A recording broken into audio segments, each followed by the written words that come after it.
آئینے کے سامنے کھڑی بیوی نے اپنے شوہر سے پوچھا، کیا میں بہت موٹی لگ رہی ہوں؟ شوہر مسکرا کر بولا، ارے نہیں، بالکل بھی نہیں۔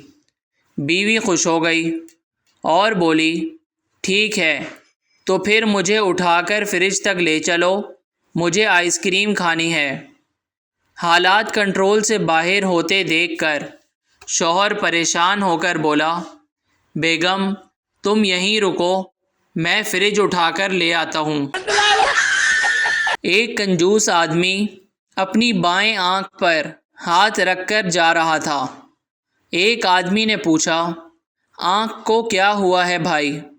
اس نے جواب دیا، کچھ بھی نہیں، جب ایک آنکھ سے کام چل جاتا ہے تو دوسری کیوں استعمال کروں؟ Please subscribe our channel.